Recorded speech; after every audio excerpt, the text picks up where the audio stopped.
ফেসবুকে লাইভটা স্টার্ট হয়ে গেছে, আমার ইউটিউবে লাইভটা শেষ করে আমি চলে এসেছি। আজকে ইউটিউবে শেয়ার করেছি একটা খুব অদ্ভুত অবাক করা ঘটনা।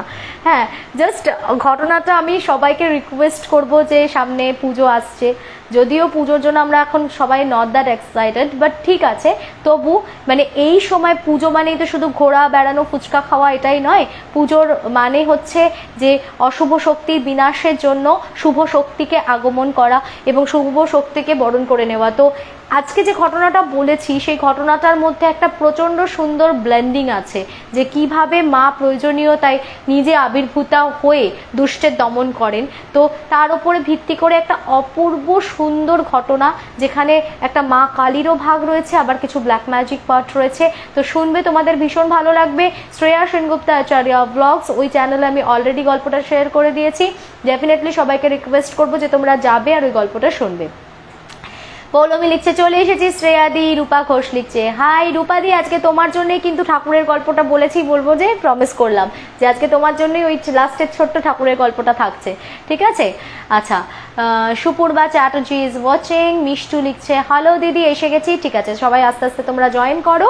আমি আজকে বলেইছি যে ফেসবুকে আমি খুব বেশিক্ষণ সময় আর আজকে দিতে পারবো না, কারণ বাচ্চাগুলো অনেকক্ষণ ধরে একা একা আছে।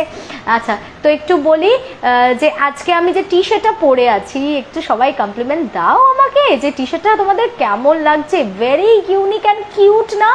এরকম কখনো দেখেছো? আমরা যখন আর পাঁচটা ধরো অনেক বড় বড় ব্র্যান্ডেড তুমি অনেক প্রোডাক্টস কিনতে পারবে, কিন্তু সেখানে ধরো স্মল মিডিয়াম লার্জ একই জিনিস তুমি অন্তত আরেকজন কারোর কাছে দেখবে সে পরেই নিচ্ছে। কিন্তু আজ আমি যে টি শার্টটা পরেছি, আই এম ভেরি শিওর যে এই টি শার্টটা কিন্তু তোমরা কাউকে পরতে দেখবে না, কারণ এটা একদম এক্সক্লুসিভ ইউনিক একটা পিস, যেটা আমাকে পাঠানো হয়েছে, যেটা আমাকে পাঠিয়েছে পিয়াসী আর মুনমুন। ঠিক আছে, তো পিয়াসী আর মুনমুনের যে অর্গানাইজেশনটা আছে, ওরা পুরো কাঁথা স্টিচ বা এমব্রয়ডারি পুরো স্টিচ ওয়ার্কের ওপরে ওরা কাজ করে। আর এই সুন্দর একটা, এটা এত এক্সক্লুসিভ দেখতে, এত কিউট দেখতে, আই মাস্ট সে। জাস্ট দেখো, একটা হার্ট আর তার সাথে একটা heart beat. O my god, এইরকম এক্সক্লুসিভ থটস মানুষের মাথায় না মানে কতটা ক্রিয়েটিভ হলে তখন আসে, তাই না? আমার তো দারুণ লেগেছে, দারুণ ইউনিক লেগেছে ব্যাপারটা। তোমাদের কেমন লাগলো ডেফিনেটলি আমাকে কমেন্ট বক্সে এটা জানাবে। আর তার সাথে এটাও বলছি যে তোমরা যদি চাও এরকম এক্সক্লুসিভ টি শার্টস নিজেকে একদম আলাদা, সবার থেকে একদম ডিফারেন্ট কিছু দিয়ে ট্রাই করাতে চাও, তাহলে তোমাদেরকে পিয়াসী আর মুনমুনের সাথে যোগাযোগ করে ফেলতে হবে। এইরকম টি শার্টসগুলোর অবশ্যই material, quality of the T shirt এবং তার সাথে কতটা এমব্রয়ডারি ওয়ার্ক থাকছে তার উপর ডিপেন্ড করে দামটা। অ্যাপ্রক্সিমেটলি আমি ধরে নিচ্ছি 500, ঠিক আছে? 500 টাকা থেকে স্টার্টিং প্রাইস যাচ্ছে, এটার ওয়ার্কের ওপরে ডিপেন্ড করবে। এবার তোমাদের যেগুলো দেখাবো সেগুলো তো আরও কিউট অ্যান্ড আরও এক্সক্লুসিভ। জাস্ট তোমরা কখনো দেখেছো কিনা আমি জানি না, কাঁথা স্টিচের কাজ করা বা এমব্রয়ডারি কাজ করা, কখনো হেয়ার ক্লিপস দেখেছো? জাস্ট দেখো কি কিউট, কি কিউট, জাস্ট দেখো এটা। এইগুলো হচ্ছে টিকটক ক্লিপস। এই হেয়ার ক্লিপসগুলো মোটামুটি স্টার্টিং প্রাইস যায় 70 থেকে। একদম ইউনিক, একদম ডিফারেন্ট। বেবিসদের জন্য, যারা বাচ্চা মেয়ে আছে তাদের জন্য আমরা অনেক সময় অনেক রকমের টেডি বিয়ার বা নানান রকমের টিকটক ক্লিপস কিনি, কিন্তু এই রকম ডিফারেন্ট একটা কালেকশন আমি কিন্তু চট করে দেখিনি কোথাও। তো আমার দারুণ লেগেছে, জাস্ট দারুণ লেগেছে, ভীষণ সুন্দর। আর তেমন নিট ওয়ার্ক, তেমন ওয়ার্কটাও ভীষণ সুন্দর। একদম নতুন একটা জিনিস দেখাচ্ছি তোমাদেরকে। শুধু তাই নয়, বাচ্চাদের মাথায় আমরা অনেকে হেয়ার বো ইউজ করি, তো এই বোটা দেখো, এটাতেও পুরোটা একটা সুন্দর স্টিচ ওয়ার্ক করা আছে। জাস্ট দেখো, এই রকম সুন্দর কালেকশন আমি সত্যি কোথাও দেখিনি। নিজের পছন্দ মতন করে নিতে পারবে। সব থেকে বড় কথা হচ্ছে, ধরো তোমরা বেবির একটা ড্রেস কিনেছো, ড্রেসের কালার এবং ড্রেসটা কিরকম দেখিয়ে দিলে, এই মানুষগুলো এতটাই ক্রিয়েটিভ, তার সাথে কিরকম হেয়ার ক্লিপস ভালো লাগবে, কোন কালারের হেয়ার ক্লিপ ভালো লাগবে, তার উপর ভিত্তি করে কিন্তু তোমরা তোমাদের নিজেদের পছন্দ মতন ক্লিপস রেডি করে নিতে পারো বাচ্চাদের জন্য। প্লাস আরেকটা জিনিস তো দেখে তোমরা অবাকই হবে, এই রিসলেটটা দেখো। কখনো দেখেছো কাঁথা স্টিচের রিসলেট? জাস্ট দেখো, oh my God, this is extremely beautiful, extremely beautiful. দেখো, এটা হচ্ছে একটা কাঁথা স্টিচের ওয়ার্ক করা একটা রিসলেট। জাস্ট দেখো, ও মাই গড, কি সুন্দর এটা দেখতে। এটা যে কি অপূর্ব লেগেছে আমার। এটার প্রাইস আছে 160, এটার প্রাইস হচ্ছে 160। একদম ইউনিক, একদম ডিফারেন্ট একটা কালেকশন। আমি কখনো এরকম দেখিনি যে কাঁথা স্টিচের ওয়ার্ক করা ব্রেসলেট বা ব্রেসলেট, এইরকম প্রচুর কালেকশন ওদের কাছে পেয়ে যাবে, ঠিক আছে। এটার প্রাইস যাচ্ছে 160। যে হেয়ার ক্লিপ মানে এই হেয়ার বোটা যাচ্ছে 150। এই হেয়ার ক্লিপসগুলো তো আমি বললাম 70 থেকে স্টার্টিং। আর এইরকম টি শার্ট রয়েছে হচ্ছে তোমার অ্যাপ্রক্সিমেটলি স্টার্টিং প্রাইস থাকছে 500 থেকে। আমি বলবো আমি আরও অনেক কাজ দেখাবো তোমাদেরকে গ্র্যাজুয়ালি। আমি ওদের আরও অনেক জুয়েলারিজ বলো, আরও অনেক শাড়ি বা তোমার ওড়নার ওপরে আমি কাজ দেখাবো ওদের কাঁথা স্টিচের, তো তোমরা বুঝতে পারবে।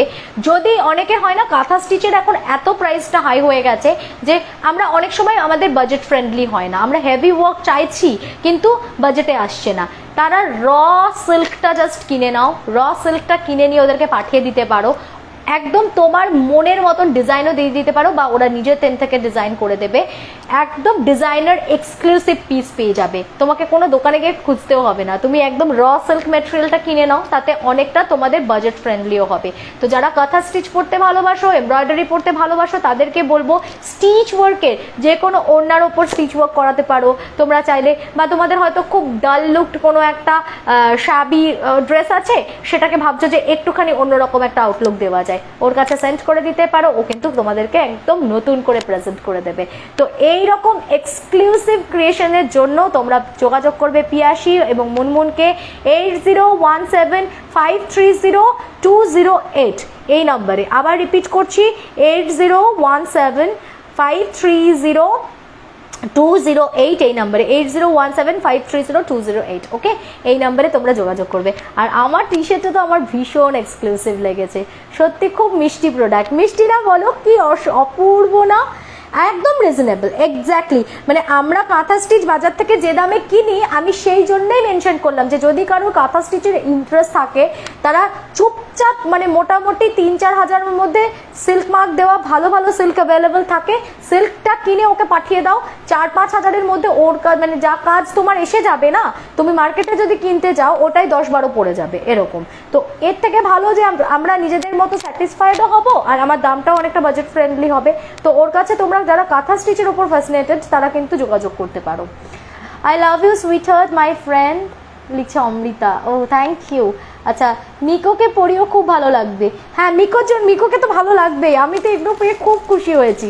এগুলো তো আমাকে আবার বলছে এই যে তুমি এগুলো নিয়ে যাচ্ছ কোথায়, আমি বললাম যে এগুলো নিয়ে যাচ্ছি প্রমোশন করবো তো তাই জন্য। বলছে না এগুলো নিয়ে যেতে হবে না, এগুলো তো আমার। আমি বললাম আন্টি তো আমাকে দিয়েছে। বললো ঠিক আছে আন্টি দিয়েছে, আমি দেখিয়ে নিই তারপরে। আচ্ছা, তারপরে না হয় দেবো।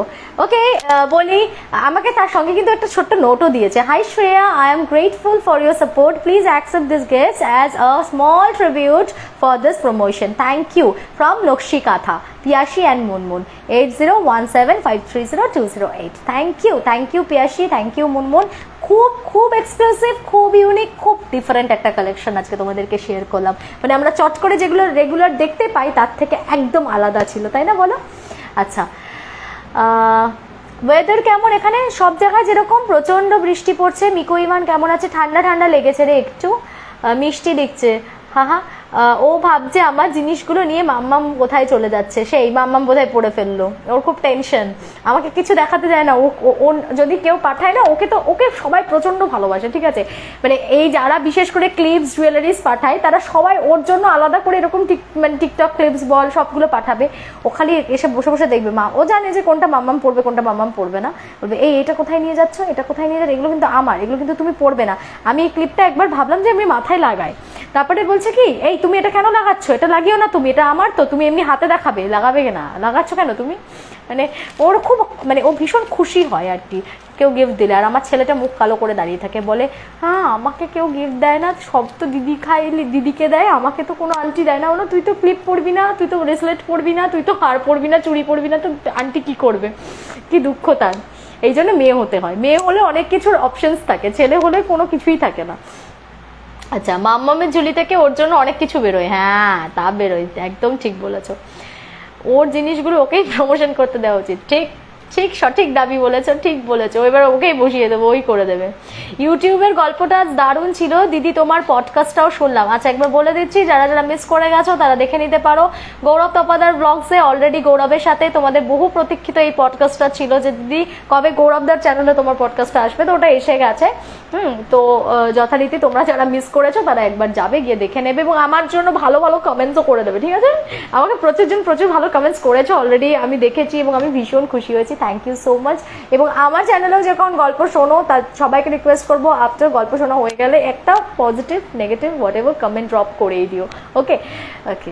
সো আজকে বললাম যে ছোট ছোট দুটো গল্প বলবো। প্রথম বলছি একটা ভূতের গল্প। তো এই গল্পটা একটা হাইওয়ের গল্প বলছি, একদম ছোট্ট গল্প, বাট প্রচণ্ড ভয় লেগেছে আমার গল্পটা শুনে। তো এটা একটা দাদার কাছ থেকে শোনা এই ঘটনাটা, ঠিক আছে? মানে এই দাদাটা অ্যাকচুয়ালি বলেছে হচ্ছে বিপাশা বলে আমার একটা বোন আছে, মানে বোন বলো বা আমার পাড়াতে তো বোনই বলছি আমি। তো ওর কাছ থেকে, বিপাশার কাছ থেকে আমি এই ঘটনাটা শুনেছি। ও আমাকে সেদিনকে অনেক রাত্রে ফোন করেছিল, দিয়ে বলছে দিদি একটা ঘটনা, ওর সাথে একটা এক্সপিরিয়েন্স হয়েছে, তো সেটা আমি পরে শেয়ার করব। তো ও বলছে জানো আমি একটা দাদার কাছ থেকে একটা ঘটনা শুনলাম, তো ও এখন গুরগাঁওতে আছে, ওখানে কোনো একটা এনএইচে বোধহয় ওই দাদাটা অনেক লেট নাইটে ও বাইকে করে ফিরছে। এবার ও বাইকে করে আসছে, ও মোটামুটি একটা স্পিডে চালাচ্ছিল, কারণ সাইড দিয়ে তখন রাতের দিকে বড় বড় লরিগুলো ছোটে, তো অবভিয়াসলি ন্যাশনাল হাইওয়ে দিয়ে তুমি তো খুব স্পিডে যেতে পারবে না, বা আবার খুব স্লোতেও যাবে না, তো মোটামুটি একটা স্পিডে ও কন্টিনিউ করছে। আর ওদিকে পরপর লরিগুলো বেরোচ্ছে, তো ও না লুকিং গ্লাসেও দেখছে, বারবার ওর কানেও আসছে, ওকে না বারবার ট্রাকগুলো থেকে আওয়াজ দিচ্ছে, মানে ট্রাকগুলো কেউ দাঁড়াচ্ছে না, ওকে ক্রস করে চলে যাচ্ছে, কিন্তু আস্তে মানে পাশ দিয়ে যখন ক্রস করছে সমানের আওয়াজ দিচ্ছে, ওই ওই ওই ওই মানে কিছুটা বলছে, কি বলছে বুঝতে পারছে না, তো ওর স্পিডটা একটু স্লো করে। তো একটা ট্রাক না বুঝতে পেরেছে যে ওর কিছুটা মানে বুঝতে পারছে না, ওকে যে সবাই বলছে বা ওর সঙ্গে ওকে যে আওয়াজ দেওয়া হচ্ছে ও ধরতে পারছে না।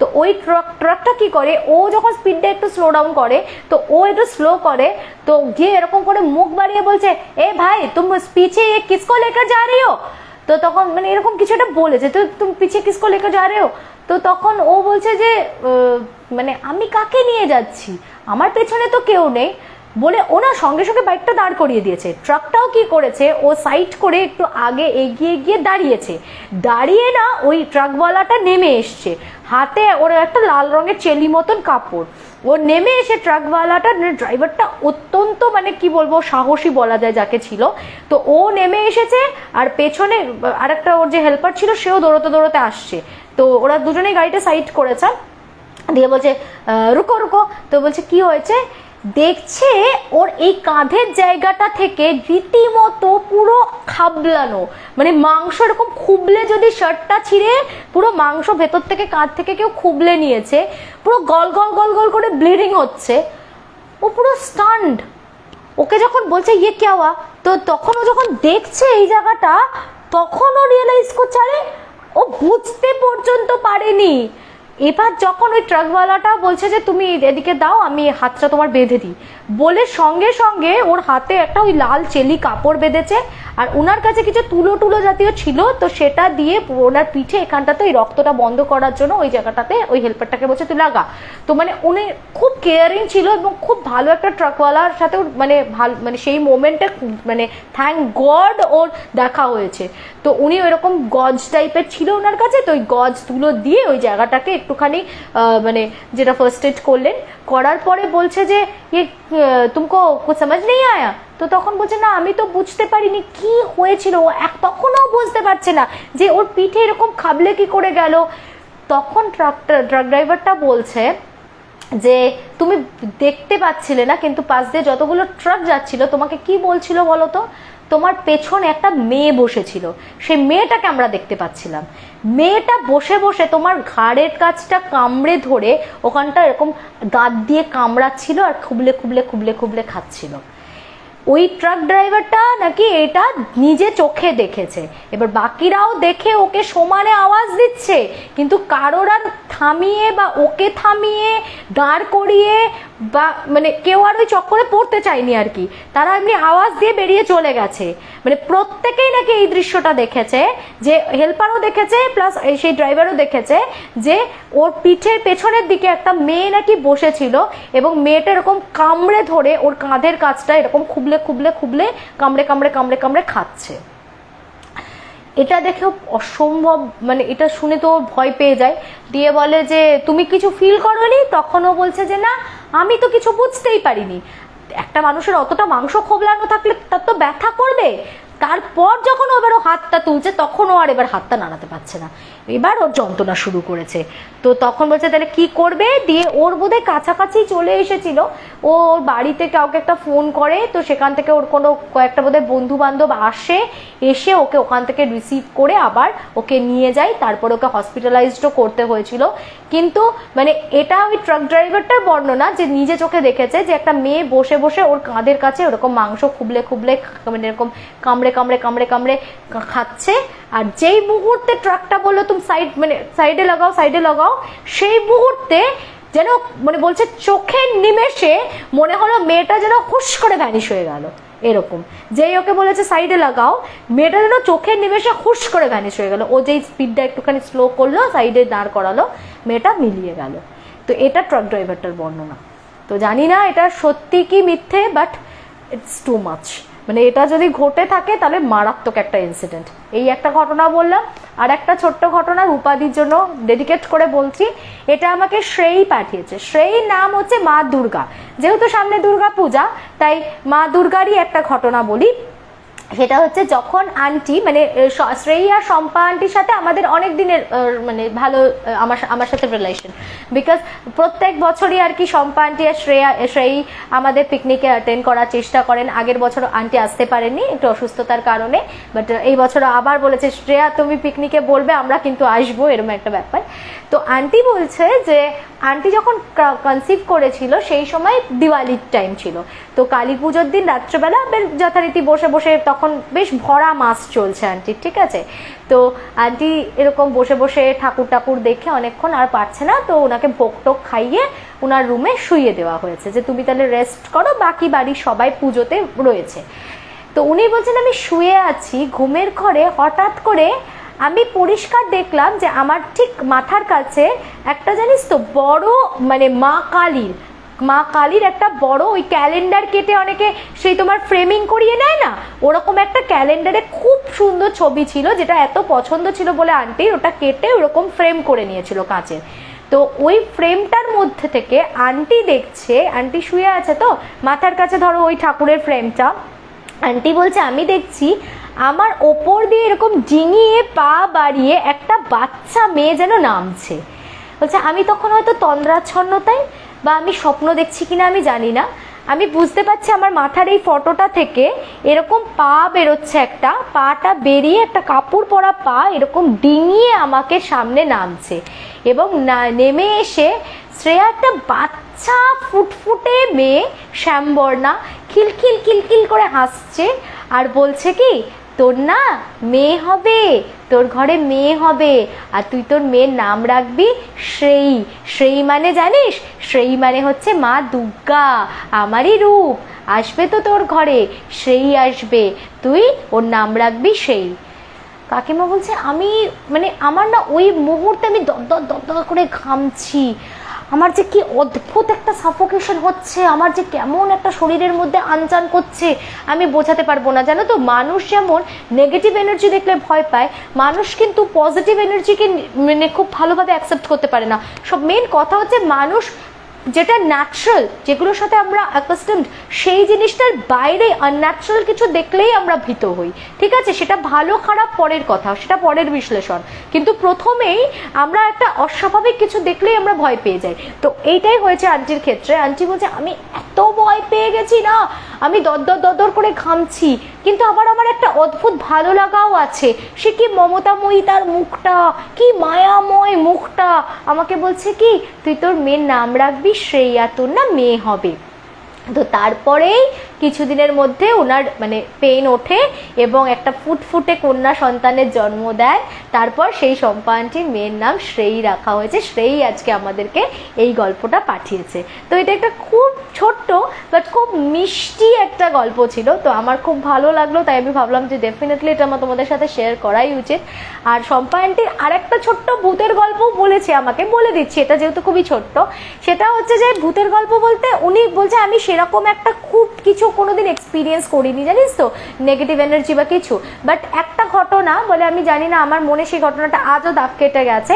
সেই জন্ম হওয়ার 3 মাস আগে ওর ঠাকুমা মারা গেছিল, এরকম কিছু একটা ঘটেছিল। হ্যাঁ, শ্রেয়ী জন্মের 3 মাস আগে, বা জন্মের বলবো না, মানে ওর জন্ম হয়ে গেছে তারপর, মানে ও যখন যে সময় ঘটনাটা ঘটেছে আন্টি বলতে চাইছেন সেই সময়ের থেকে 3 মাস আগে, মানে তখন হয়তো ওর কম মাস, হয়তো 6 মাস মতো বয়স হবে, ধরে নাও ওর যখন 3 মাস বয়স তখন ওর ঠাকুমা মারা গেছেন, এবং আরও 3 মাস পর, মানে 6 মাস তখন কেটে গেছে, বাচ্চাটার বয়স হয়তো 6 মাস। হ্যাঁ এক্স্যাক্টলি এইটা, নাকি 3 মাস আগে মারা গেছে জন্মে, ওই 3 মাস পর মারা গেছেন, এবং তারপরে আরও 3 মাস পরে এই ঘটনাটা ঘটেছে।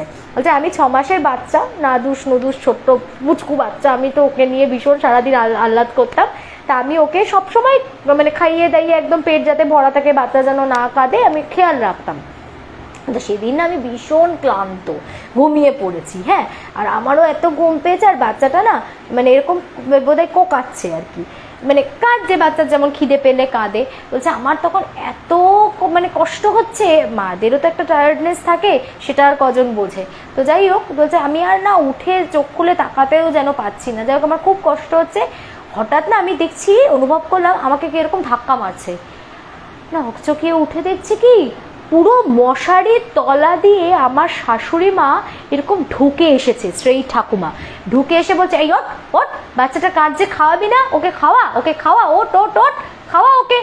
বলে আমি সে তরবর তরবর করে উঠে বসেছি। এটা কি দেখলাম আমি, মানে উনি উঠছেনই আর কি, হয় না মাদের এক এক সময় গা ছেড়ে যায়, সেই বাচ্চা কাঁদলেও তখন মনে হয় যে না আর পাচ্ছি না উঠতে, এবার বুকের দুধটা হয়তো ইনসাফিসিয়েন্ট হচ্ছে, বাচ্চা পাচ্ছে না, সেই বলছে কি এরকম মশারির তলা দিয়ে আমি দেখছি এরকম ঢুকে এসেছে, আর বলছে কি ওট ওট, উঠে খাওয়া খাওয়া, মেয়েটার খিদে পেয়েছে, তুই শুয়ে আছিস, খাওয়া ওকে আগে। তো উনি আবার তড়বড় করে উঠে তাড়াতাড়ি করে আগে ওর খাওয়ার অ্যারেঞ্জমেন্ট করে ওকে খাওয়ালেন। তো বলে আমি এই একটা দিনেই মানে খুব অবাক হয়েছিলাম, মানে এবং আমি ভীষণ ভয়ও পেয়েছিলাম যে এরকম শরীরে যেন মনে হচ্ছে আমার শাশুড়ি উঠে এসেছে, খাওয়া খাওয়া ওকে খাওয়া, এরকম করছে। তো এই একটা ছোট্ট এক্সপিরিয়েন্স আমাকে আন্টি শেয়ার করেছিল, তো চলো তোমাদের সাথেও শেয়ার করে দিলাম। ওকে, ঠিক আছে। তো যারা যারা ইউটিউবেরটা মিস করে গেছো তাদেরকে বলবো তারা অবশ্যই ইউটিউবের আজকের ভিডিওটা দেখো, একটা খুব ইউনিক খুব ডিফারেন্ট স্টোরি আমি সবসময় তোমাদের জন্য আনার চেষ্টা করি। তার সাথে আজকে যে সুন্দর নকশি কাঁথা থেকে আমাকে পাঠানো হয়েছে এত সুন্দর টি শার্টটা দেখতে পাচ্ছ, একটা সুন্দর হার্ট আর তার সাথে হার্ট বিট, এরকম এক্সক্লুসিভ পিস তোমরা কালেক্ট করতে চাইলে 8017530208 যোগাযোগ করবে। এই দেখো একটা সুন্দর ব্রেসলেটও তোমাদেরকে দেখাচ্ছি, দেখো জাস্ট দেখো, এরকম কাঁথা স্টিচের ব্রেসলেট কিন্তু কেউ পরবে না পুজোতে, বুঝলে তো? আচ্ছা, আর লাস্ট যেটা বলবো যে তোমরা যারা আমাকে যোগাযোগ করতে চাও, আমাকে স্টোরি সেন্ড করতে চাও, আমাকে 8240840618 এই নাম্বারে যোগাযোগ করবে। আবার রিপিট করছি, 8240840618 এই নাম্বারে তোমরা আমাকে যোগাযোগ করবে। ওকে, আমার আজ বার্থডে, প্লিজ আমাকে ব্লেস করো দি ভাই, লাইফে প্রচুর প্রবলেম দিয়ে যাচ্ছে। তৃষা জানা, Trisha wish you many many returns of the day, happy birthday. সবাই একটু তৃষাকে উইশ করে দাও। আমাদের পুরো টিমের পক্ষ থেকে, সত্যি ভূতের গল্পের তরফ থেকে তোমাকে জানাই জন্মদিনের অনেক অনেক শুভেচ্ছা। খুব ভালো থেকো, খুব ভালো করে নিজের আজকের স্পেশাল দিনটা প্লাস আগামী পুরো বছরটা খুব ভালো কাটাও, এনজয় করো। আই উইশ যেন তোমার লাইফের সব প্রবলেমসগুলো সর্ট আউট হয়ে যায়। তবে প্রবলেমস নিয়ে চলতে হবে, প্রবলেমস হেডেক এগুলো থাকবেই, এগুলো বৃথা, তোমার জীবনই বৃথা, ঠিক আছে? এগুলো বিনা তোমার জীবন বৃথায় মিটুছে। তো কাজেই প্রবলেমস নিয়ে বদল হলে হবে না, প্রবলেমস তো থাকবেই, প্রবলেমসের মতন চলতে থাকুক, তুমি তোমার মতন তোমার ছন্দে চলতে থাকো। যেটা ঠিক মনে হয়, মাইন্ড প্লাস হার্ট একসঙ্গে কোলাপ করো, যে ডিসিশনটাতে এলে মনে হবে না আমার এটাই করা উচিত, take that decision and go for it. Okay, তোমার কন্ট্যাক্ট নাম্বারটা অন স্ক্রিন দাও, 8240840618, মাম ব্যানার্জি। আমি তোমার জন্য স্পেসিফিক্যালি আবার বলে দিচ্ছি, 8240840618, 8240840618, এটা আমার নম্বর। তোমরা যারা আমাকে স্টোরি সেন্ড করতে চাও এই নম্বরে আমাকে স্টোরি সেন্ড করবে। ওদি মিষ্টি বলছে, ওদি আজ না বলবো না, মেদিনীপুরের ঘটনাটা লেন্দি আছে, অনেকটাই বড়, এবং ওটার জন্য আমাকে একটু প্রিপারেশন নিতে হবে, ঠিক আছে? আমি আসলে আজকে যেহেতু মিকোর শরীরটাও বললাম না তোকে ভালো ছিল না, একটু ঠান্ডা ঠান্ডা লেগেছে, প্লাস আজকে যেহেতু শুভেন্দু এত লেটে ফিরলো, তো আমি ঠিক মতো সময় পাইনি রে বাবু একটু প্রিপারেশন নেবার। সো আমি ডেফিনেটলি বলবো, গল্পটা ভীষণ ইন্টারেস্টিং, তো আমি হয়তো এই সানডেতেই শেয়ার করব, ঠিক আছে? কিন্তু আজকে আমি শেয়ার করছি না। মেদিনীপুরের একটা ঘাটাল থেকে আরও 1.5 কিলোমিটার মনে হয় ভেতরের একটা প্রত্যন্ত গ্রামের ভয়ঙ্কর ঘটনা মিষ্টির বয়ফ্রেন্ড রনো ও শেয়ার করেছে আমার সাথে। ওরা গেছিল কয়েকটা বন্ধু মিলে, এবং সেখানে এক অদ্ভুত অভিজ্ঞতা ওদের হয়েছে, সেটা আমি ডেফিনেটলি শেয়ার করব, কিন্তু সেটা আজকে নয়। ওকে, সানডে শুনবো। হ্যাঁ, আমি আজ সেকেন্ড টাইম এফবি থেকে লাইভ শুনছি তোমার, লিখছে পৌলমিতা। Thank you. প্রবলেম আর প্রবলেম, বাট খুব ভালো আছি। সে তো থাকবেই, সব ভালো থাকতে হবে, কোনো অপশন আছে বল? শর্মিষ্ঠাদি দেখছে, শর্মিষ্ঠাদি তোমার সাথে প্রচুর কথা আছে, ফোন করতে হবে, করা হচ্ছে না, ফোনটা করো একবার, ঠিক আছে? অনেক কথা জমে গেছে তোমার সাথে। শর্মিষ্ঠাদি হচ্ছে আমার খুব ভালো বন্ধু, মানে আমি যখন আমার ফ্রাস্ট্রেশন উপচানোর জন্য আর কাউকে পাই না, এই শর্মিষ্ঠা দাস সাহা একটা প্রোফাইল, এই প্রোফাইলটাকে মানে ইনাকে ফোন করে আমি জ্বালাতন করি যে এটা শোনো, এইটা বক্তব্য আমার, তুমি বোঝো, আমাকে বোঝার আর কেউ নেই, তো তুমিই বোঝো। অবশ্য আমিও সেটা শেয়ার করি ওর সাথে, ও আমাকে ওর যত লাইফের ফ্রাস্ট্রেশন আমার উপর থুপে দেয়, আমিও সেটাই করি ইন্টার্ন ওকে। আচ্ছা, ওরে কি মিষ্টি দেখাচ্ছে, পুরো সুইট 16 একটা। ওকে, কারণ এই টি শার্টটা দেখ, এত কিউট একটা টি শার্ট পরলে তো যে কোনো কাউকে সুইট 16ই লাগবে। এটা আমাকে নকশি কাঁথা থেকে পাঠিয়েছে, 8017530208, এটা ওদের নম্বর। খুব সুন্দর লাগলো মা দুর্গার গল্পটা। আর আমার নামটা এরকম কেন? ও আচ্ছা, দুর্গা মুখার্জি। আচ্ছা, ও তোমার নামটাও এরকম কারণে দিয়েছিল? বেশ বেশ, তাহলে জানাবে। হ্যাঁ, আচ্ছা দিদি, তোমার ফ্রেন্ডের অ্যাড্রেসটা একটু শেয়ার করো না। এইভাবে ওপেনলি তো দেবে না। তুই ছাড়া আর কে আছে আমার বল? আমারও তুমি ছাড়া কেউ নেই, আমারও তুমি ছাড়া কেউ নেই, বিশ্বাস করো। সেই জন্যই তোমাকে ফোন করে আমি জ্বালাতন করি, আর তুমি তো অলওয়েজ ওয়েলকাম টু মি। তো শর্মিষ্ঠাদি হচ্ছে আমার পুরনো স্কুলের কলিগ, অ্যাকচুয়ালি আমরা দুজন একসাথে একসময় ওয়ার্কিং ছিলাম। তারপরে স্কুল ছুটে গেছে, দিদি এখন অন্য স্কুল জয়েন করে নিয়েছে, আমি তো প্রফেশনই চেঞ্জ করে ফেলেছি, কিন্তু আমাদের বন্ধুত্বটা থেকে গেছে। তো আমারও তোমার সাথে প্রচুর গল্প, প্রচুর কথা আছে, সিক্রেটস আছে, বলতে হবে, ফোন করতে হবে। আজ আর কোনো গল্প শোনাবে না অন্বেষা পাল? না, আজকে আর কোনো গল্প শোনাচ্ছি না। ইভেন আমাকে এবার যেতে হবে, টাইম হয়ে গেছে, ইটস অলরেডি 10:44 হয়ে গেছে, ঠিক আছে? তো আমি আসছি, টাটা, সবাই খুব ভালো থেকো, আর আবার দেখা হচ্ছে তোমাদের সাথে সানডেতে। আগের সানডেটাতে আমি মিস করে গেলাম, যেহেতু মিকোর বার্থডে ছিল, আর মিকো খুব কাতরভাবে বললো মাম আজকের দিনটা আমার বার্থডেটা সেলিব্রেট করো, আজকে লাইভ করো না। তো আমি দেখলাম একটা দিন আমার বাচ্চার জন্য আমি কম্প্রোমাইজ করেছি, তো যার জন্য আমি আর আসিনি লাইভে, আর অল্টারনেট করার সময় পাইনি। বিশেষ করো আমি যে অল্টারনেট অন্য কোনো দিন করে দিতাম, সেটারও আমার আর সময় হয়ে ওঠেনি, বাচ্চাটারই শরীর ভালো ছিল না সেই জন্য, তো কাজেই আর সেটা করে উঠতে পারিনি। তো আজকে লাইভ করলাম, আবার তোমাদের সাথে আমার নেক্সট সানডেতে তো অবশ্যই দেখা হচ্ছে, ঠিক আছে? আচ্ছা, তুমি যদি কোনো দিন চন্দননগরে আসো তো ওই অ্যাস্ট্রোলজার ফ্রেন্ডের অ্যাড্রেসটা বলো প্লিজ। উনি অ্যাকচুয়ালি কিন্তু চন্দননগরে নন, তো কাজেই চন্দননগরে আমি এলেও ওর অ্যাস্ট্রোলজারের নাম্বারটা, ঠিক আছে, তুমি আমার সাথে পরে যোগাযোগ করো। আচ্ছা, হ্যালো শ্রেয়া, তোমার হরর স্টোরি আমার খুব ভালো লাগে, অনেকদিন ধরে শুনি তোমার বলার স্টাইল, ভূতে ভয় ফিল হয়। রত্না চক্রবর্তী, থ্যাংক ইউ দিদি, থ্যাংক ইউ। ওকে, ঠিক আছে, good night all of you, সবাই ভীষণ ভালো থেকো। সানডেতে তো আসছি, তখন আবার গল্প হবে, চলো।